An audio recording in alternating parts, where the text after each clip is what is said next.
Hello Internet, Seth Skorkowski, and today we'll be taking a look at the legendary, the infamous AD&D adventure, The Tomb of Horrors. Written by Gary Gygax, this short 12-page module was originally published by TSR in 1978, and then was updated with additional art in 1981. Second edition gave us a reprinting, and the sequel, Return to the Tomb of Horrors, and the module has been released in 3rd, 4th, and now 5th edition as part of the Tales from the Yawning Portal collection. It's had its own novelization, and was also used as a major plot element in the novel Ready Player One, with a blink and you'll miss it reference in the film version. With such a publication history, it shouldn't surprise anyone that it's won accolades and praise and has been listed as one of the greatest dungeons of all time, and it's certainly one of the most challenging. It's also one of the most hated dungeons of all time, loathed by dungeon masters and players alike for more than 4 decades. So that's what we're going to talk about today. Now, because there are so many different versions over all the different editions of this adventure, the only version that I'm going to discuss is the original AD&D module S1. Yes, most of the information that I'm going to be giving is going to be relevant no matter which edition it is that you're looking at, but for simplicity's sake, we're only going to look at the original module. While it's been out of print for years, the original S1 module is available again as both a PDF and a print version at DriveThruRPG, both of which they sent to me to use for this review, so a huge thank you to them for that. These are both from the 1981 expanded version that contains the illustration booklet, which I consider a must-have for any dungeon master wishing to run this game regardless of which edition it is. The print-on-demand version is very clean, and while it doesn't have the big pull-out, fold-out map that the original version had, the map is still printed inside of it, and it's very easy to read, so I do give the print-on-demand a huge thumbs up. The PDF version does have a few problems. It's an obvious scan with a few dark spots and smudges that are around the edges, and since the text is all photographed, you can't search through anything by text, so that is unfortunate. However, having a printable version of all of the illustration booklet is a huge plus, and I consider the PDF worth it just for that. So any 5th edition Dungeon Masters out there, I feel that the Tales of the Yawning Portal collection sort of shortchanged you by not providing the full list of illustrations that were intended to go with the scenario. So if you do plan on running this adventure using the Tales from the Yawning Portal or any of the later editions, I do suggest that you still pick up the PDF of the original S1. That way you can get the illustration booklet and you can give the players the full experience that this dungeon was originally intending for you to have. Now, over the years, I have run this scenario 3 times with varying levels of success. What are you talking about? I remember when we beat the Tomb of Horrors. Yeah, that thing was hard, but busting it was one of my proudest accomplishments. Well, I've got some bad news for you. The only reason that you guys even beat the dungeon was because I toned it down. It would have completely killed you if I hadn't. You nerfed it? Damn, I thought we did good. No, you guys did fine. I'm the one that failed you. Over the years, hundreds if not thousands of players have successfully beaten the Tomb of Horrors. However, it's my opinion that most of the people that believe that they have completed the Tomb of Horrors really didn't. It's really they only completed it because the Dungeon Master let them. There's no harm in doing that. You have done dozens of module reviews where you brought up specific parts to maybe tone it down or give little bits of help to your players. Oh, that's true, and for most modules I fully support doing it that way. However, the Tomb of Horrors falls into a special category. This is not a standard dungeon. This is a test. In fact, this is the Kobayashi Maru of dungeons. But unlike the Kobayashi Maru of Star Trek, the Tomb of Horrors is actually winnable, but in order for it to work properly, a dungeon master must run this honestly. Gygax originally wrote this module for a spectacular group of players, his own players, including Mage Tenzer of Floating Disc fame. So the foundation for this adventure isn't fortune and glory and all the stuff that normal adventures are based off of. This adventure is based on a challenge, a test, and that's why game masters should approach this adventure differently than all the other modules out there. This scenario is about the players versus Gary Gygax. He is throwing the best that he has against them, and it's up to the players to see if they can beat him. And the Dungeon Master's role in running this adventure is to be an impartial referee. I feel that a lot of the disdain that a lot of people have about this scenario is simply because a lot of people don't understand what Tomb of Horrors is. They assume, and understandably so, that this is just a standard, if not difficult, dungeon. But the module warns Dungeon Masters early on that it's not. The first warning is here. saying that this was a tournament adventure. Now, when I was 13 years old, I mistakenly thought that a tournament game meant that it was like a pro-level game, for big league players that make big league player money. No, a tournament game is a game that's to be played at a tournament or a convention, is meant to be done in only a few hours. And tournament games are notorious meat grinders. Older scenarios, or older printed scenarios, and not just for Dungeons & Dragons, but for a lot of older games, were just tournament games that were reskinned and sold as modules, and those were among the most blatantly brutal adventures that were available out there. So now, whenever I see an adventure that says that it was a tournament game or used at this convention, I know a little bit more of what to expect from it. Now, the second warning is here. Gygax opens the module with a note saying that this is a thinking person's game, and if your players are high combat players, they will be unhappy with it, and it's best to skip this adventure altogether. So, if your players are top-notch, and not just the characters, but the players, and they're the type of people that enjoy a good thinking person's game and would want to try their skills out against Gygax, then and only then should a Dungeon Master even attempt to run Tomb of Horrors. There are a lot of other modules out there that you could play instead if this is not what's going to be suited for you, so there is no need to run the players through this unless they meet all of the proper qualifiers in order to go through it. So what I'm going to do is I'm going to offer my tips and my criticisms and my suggestions and interpretations as a Dungeon Master who has run this adventure. But before we go any further, I must warn you that there will be spoilers. So any players in the audience, if you've never played this adventure, please stop here. But if what I've described interests you, please send your Dungeon Master this way to see if Tomb of Horrors might be right for you. But if you go any further, you're going to only be cheating yourself. Okay, Dungeon Masters, let's get to work. A lot has been said about Tomb of Horrors over the last 40 years. In fact, I've been planning on doing this review for some time, but the problem that I encountered is what is it that I could possibly say that could add to the discussion that hasn't already been said by 1,000 other people that are far more eloquent than myself. But during the course of my reading and talking to different Dungeon Masters and players and people that have gone through it, I saw several repeating factors or problems, or at least perceived problems, that I don't agree with about Tomb of Horrors, and I have a few workarounds for those or different interpretations, so that's going to be the focus of my review. I'm not going to be doing a walkthrough or anything like this. This is going to be more of a bullet point review of specific things and different ways to approach them. The first part is just to repeat that this is a test. This is a test by Gary Gygax through the medium of a Sararak the Demilich. Your job as a Dungeon Master is to be impartial here, and this is evident in one of the lines in the opening of the module, specifically reminding Dungeon Masters to avoid any vocal tones or facial expressions that might assist the players. This is meant to be run with a severe poker face. If your players want to be able to say that they beat the Tomb of Horrors, they have to earn it. Again, this is a little bit opposite of how I normally look at modules, but this is a different type of module than all the others out there.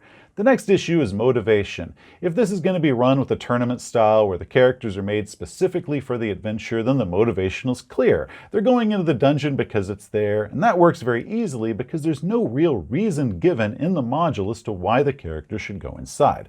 However, if these characters are not going to be tournament style, if these are beloved characters that have been played for a while and the players have kind of worked them up to the levels appropriate for the Tomb of Horrors, then you're going to need to give them a reason to go inside. And not just a reason to go inside the dungeon, but a reason to stay inside once they get inside the dungeon and they see what it's all about. Now, I feel that players that go inside the Tomb of Horrors should be well aware that they are going inside the Tomb of Horrors, the ultimate dungeon test. But what about their characters? What is their motivation going to be for going through this? The module gives a few partial ideas, ranging from seeking riches to some local baron wants them to clear the land off so he can build a nice summer castle there, but I have two more options to suggest. One, you can make it personal. You could have some beloved NPC or friendly rival of the player characters. They went inside the Tomb of Horrors and they are now presumed to be dead. However, through magic or something like that, it's been determined that that NPC's soul is still alive, though it is in immediate danger, and unless the PCs go inside the Tomb of Horrors to rescue him, this NPC is going to be lost forever, so this is now going to be a rescue mission as far as their motivation. Or two, the player characters are going inside the Tomb of Horrors in order to get a specific artifact, such as that Baron's idiot son, in some misguided attempt to prove himself, stole the Baron's Grand High Poobah sword and charged off into the Tomb of Horrors on his own. And then a few days later, the son emerged emerge from the tomb. He's completely naked and he's insane, or maybe he just doesn't remember what happened inside the tomb. And now the Baron has hired the PCs to go inside and get his sword back. But it also gives them a nice little hint as far as what a possible fate they could have if they go inside the Tomb of Horrors. Eventually, the player characters will make it to the mound, a bald hill with rocks that give it the resemblance of a grinning skull. Oh, it's a skull! I thought it was some sort of crappy jack-o'-lantern. A skull makes a lot more sense. The first hurdle of the tomb is really just finding the entrance. It's a good hurdle, but I've also seen it take an hour or more for players to even find the front door to the Tomb of Horrors, and by the time they found it, they were actually a little bit frustrated and the mood had been deflated somewhat.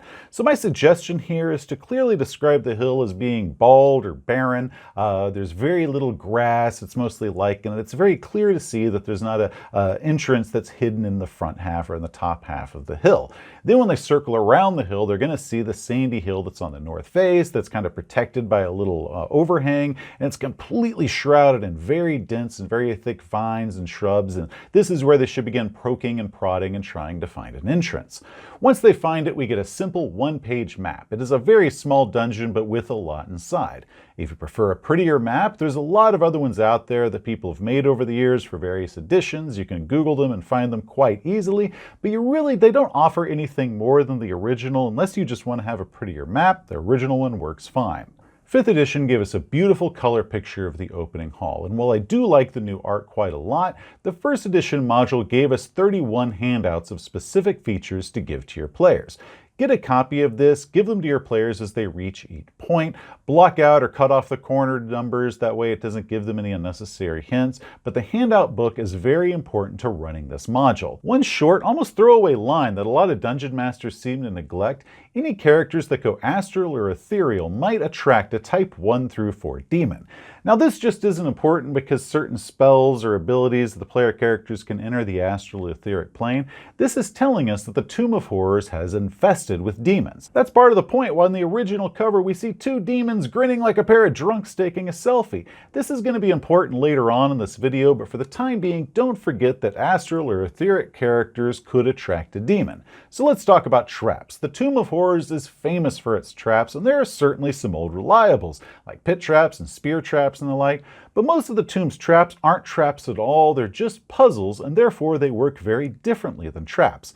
A few players out there have stated how the Tomb of Horrors didn't pose much of a challenge for them because they simply used a bunch of fine trap spells and breezed through the whole dungeon. Now to me that says one of two things. Either 1, the Dungeon Master was nerfing it and sort of letting him have it through a simple spell, or 2, everyone at the table doesn't really understand what a trap is and how a fine trap spell really works. Spells or abilities that detect physical or magical traps are detecting actual traps, such as pits or glyphs of warding or anything like that. They're not detecting anything that's just potentially harmful to the player characters, otherwise it'd work great at detecting poisons. Or just go off around every single sharp object, like a dagger. It never knows if you're going to pick up that dagger and just jam it in your eye and ruin your day.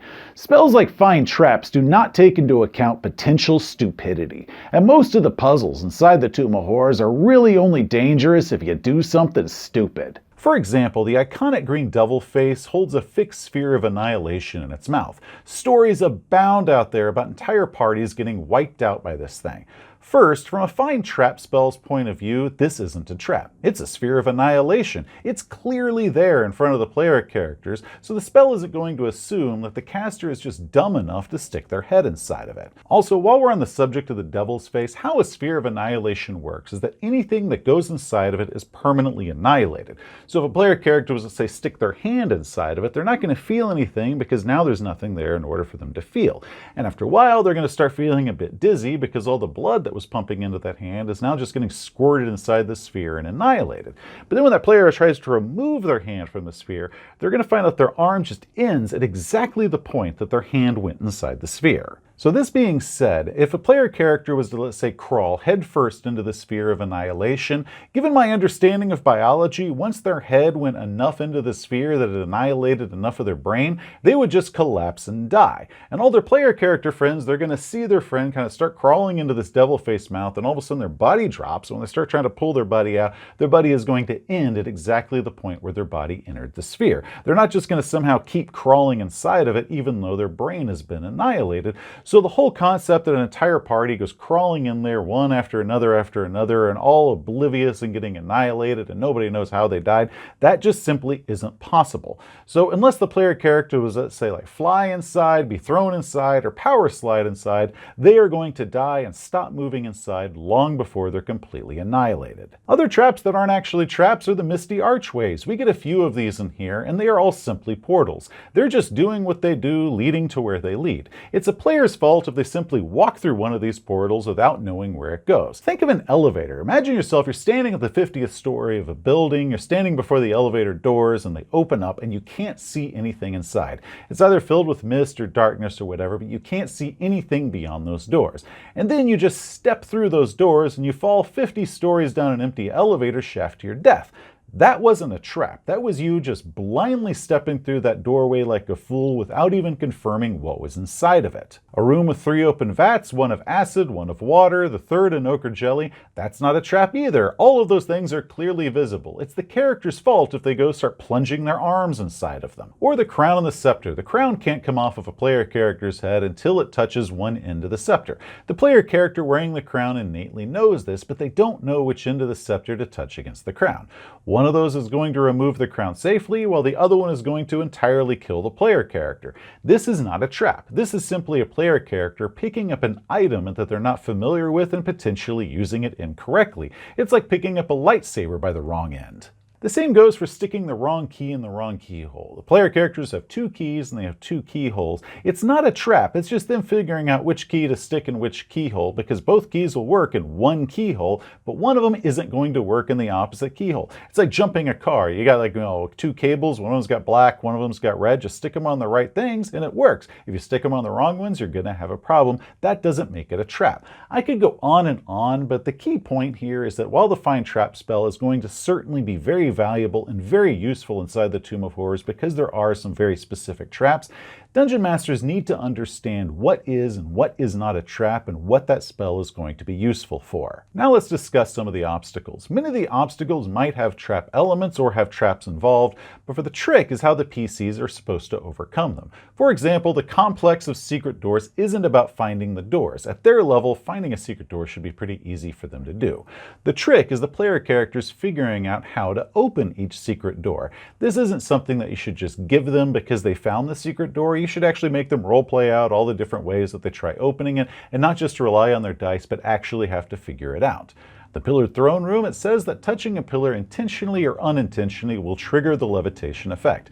So my recommendation here is, unless the player specifically states that they're going to be avoiding any contact with these pillars, that they might have to make a dex check or something when they're passing through the room just to make sure that their cloak or their sword that's hanging off their belt doesn't accidentally brush against one of these pillars and activate the effect. And trust me, anybody that's worn a sword on their belt for any amount of time will tell you, those things bump against everything. Also, be very sure that you keep in mind what spells will and will not work against certain obstacles. For example, the room with the flying swords and the shields. While spells like Fireball might sound like they'd work great and just wipe them all out in one hit, the module clearly states that the only spells that will work against it are, and Fireball is not listed among them. Now let's discuss Deserek, the Demi-Leech, which he is the OG of. He is one of the hardest opponents in AD&D. Now initially that's not the case. Technically the player characters could enter his crypt, take any items they want and leave, and he isn't going to pay them any mind at all.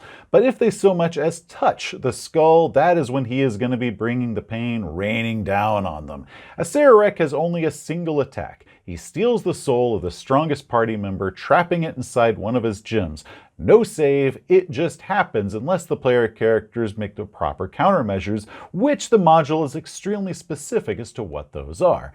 In fact, hurting the Demi-Leech at all is a bit strange, my favorite of those being that a thief can sling gems at him for 1 hit point for 10,000 gold pieces worth of value of the gem, which is so weirdly specific that I only wonder what Gygax's group was like. That way when he was writing the mod, module, he was all like, haha, this sounds like something that they would try. Now, later versions of the Demilich, starting with the AD&D Monster Manual 2 all the way through the current edition, give different powers and different weaknesses that Demiliches have, but for Acererak, I would go ahead and do him exactly the way that he is presented in the module as is. After all, he was the first appearance of this type of monster. However, don't limit yourself to the only things that are on that list or the only things that can kill Acererak. If your players try something kind of creative and crazy and maybe something that's going to cost them quite a bit of treasure, such as hurling 10,000 gold piece gems against it to see if that'll work, I say go ahead and let them have it if you think that's good enough. So, such as if the skull lifts up and a player character dives forward with a bag of holding and they grab the skull inside the bag and now it's trapped inside the pocket dimension inside the bag of holding, and they charge through the Tomb of Horrors and they hurl the bag, skull and all, into the Sphere of Annihilation.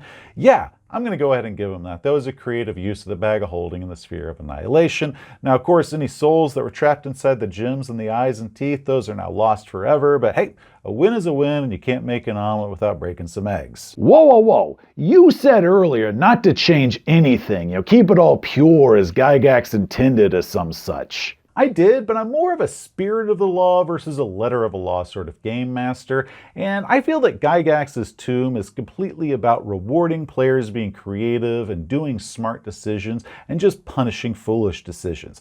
So if a player has come up with something that's really creative and not just them trying to exploit some sort of loophole or becoming dependent on a specific spell or anything like that, I think Gygax would have rewarded them for that, so therefore I'm going to reward them for that.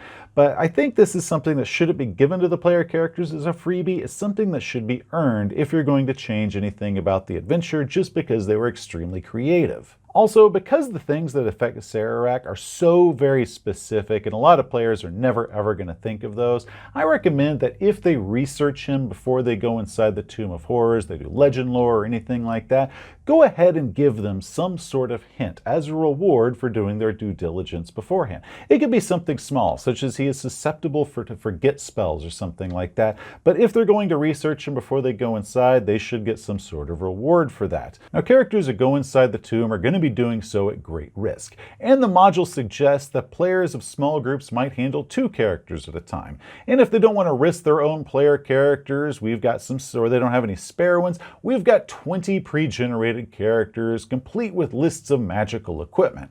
However, if you notice, none of that listed equipment includes +4 or 5 weapons, vorpal blades, or swords of sharpness, which are specifically listed as some of the only things that can harm the main villain. That is some bull crap that they're not in there. So Dungeon Masters, if you're going to be using any sort of pre-generated characters, make sure that that group has at least 1 or 2 weapons that can possibly affect the bad guy. Otherwise, you're setting them up for failure, and that is a dick move. Also, while we're on the subject of those lists of gear and equipment, here's another suggestion I have of a way you could use those. There are several spots inside the Tomb of Horrors where a player character might be stripped of all of their items and then kind of be spat naked outside of the tomb. Now, they might have a cache of some extra equipment or stuff like that outside, or they might have to go back to their stronghold or wherever and pick up some backup gear that they have, but maybe they don't have any backup gear, they don't have any backup gear anywhere nearby, and you want to get back to the game. The last time that I ran this adventure, I had this old hermit that was wandering around the swamp that was around the Tomb of Horrors, and the player characters met him before he went in, and he told him some fun little information, and that old hermit was actually a polymorph silver dragon who was kind of overseeing the land and was hoping to get the Demilich destroyed. So when the player characters emerged from the tomb completely naked, he then kind of said, hey, I got something to show you, and he takes them out and he shows them a couple different graves that are buried throughout the swamp, and he explains that these are the bodies of different heroes that had previously gone inside the Tomb of Horrors and died, and their comrades dragged their bodies outside and buried them at different places throughout the swamp.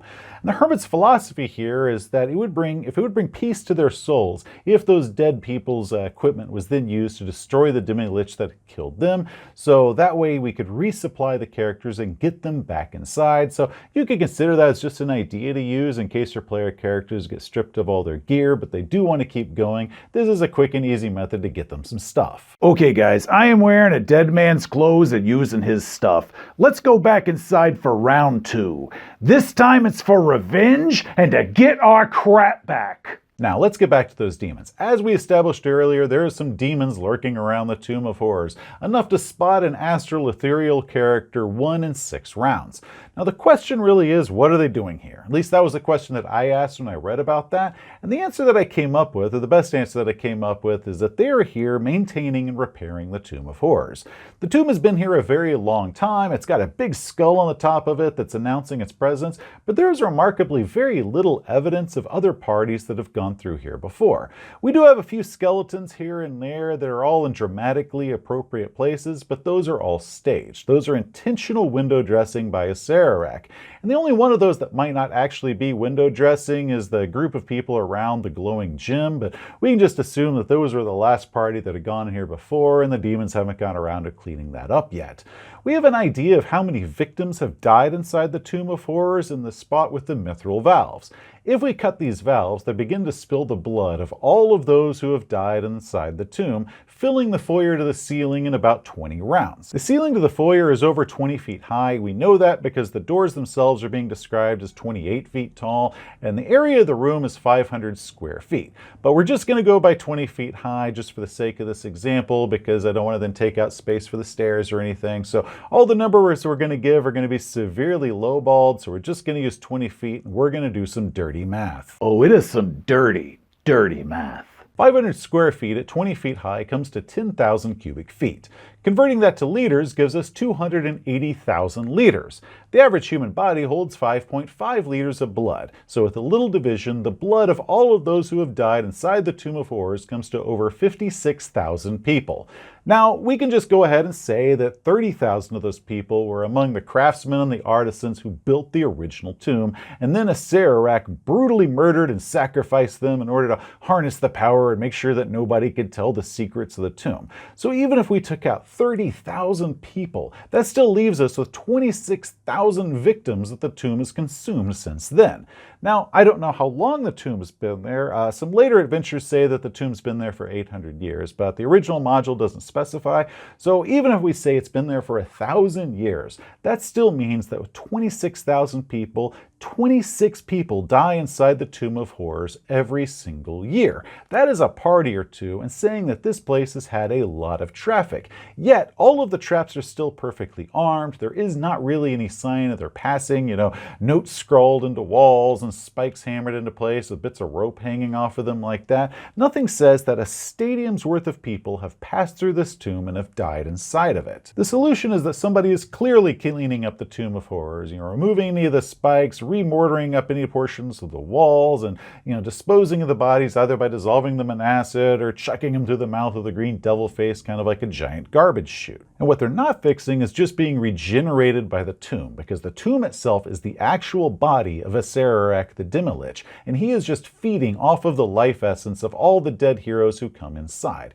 And once those heroes do come inside and die, he and his demon minions then, clean it up, fix any evidence like that, and reset the trap, because it's pretty much just like a giant undead Venus flytrap. To me, this adds a whole new level of creepiness to the Tomb of Horrors. Like maybe the player characters that go inside and maybe they get defeated or they realize they're not ready yet and they go out and they reprovision up and they come back. But then when they come back, they can see that certain things about the tomb have sort of repaired and fixed themselves because it's just been regenerating in the time that they were gone and getting more stuff. And that adds a whole cool level of creepiness about it. Anyway, this video has gone on long enough. So in conclusion, Tomb of Horrors is a hard scenario. It is meant to be a hard scenario. Every inch of this dungeon is designed to defeat characters, and it rewards players who play like high-level players and punishes those who slack off for even a second. This scenario is in a unique position as a module because it is unlike any other module out there because of the reputation that it's earned from it. Players should know what they're going into before they go inside the Tomb of Horrors. This is Gygax's ultimate test. It's not for everyone, and not even most players should play the Tomb of Horrors, because the goal of this adventure isn't necessarily, winning it or beating it or killing the bad guy. It's really just seeing how well you can do against it. Dungeon Masters really need to prepare all their notes beforehand, make sure they have a full understanding of all the different parts of the tomb. That way they can run this smoothly and run this like an honest referee. But they definitely need to be honest with themselves if they think that their players will even enjoy the Tomb of Horrors. Make sure that the players are appropriate for this type of adventure. And if they're not, don't run them through the Tomb of Horrors. Run them through many of the other scenarios that are out there. But if they are appropriate for the Tomb of Horrors, if you think that this is something that they would enjoy, then definitely run them through it and have fun. Hey, thanks for watching. If you enjoyed the video, please give it a thumbs up. If you want to see some more of our videos, such as game reviews or war stories, just hit that subscribe button. Until next time, players, you have a great day. You know, you neglected to mention the part where when you told your wife what module it was you were about to review, she called it the module we'll never speak about again.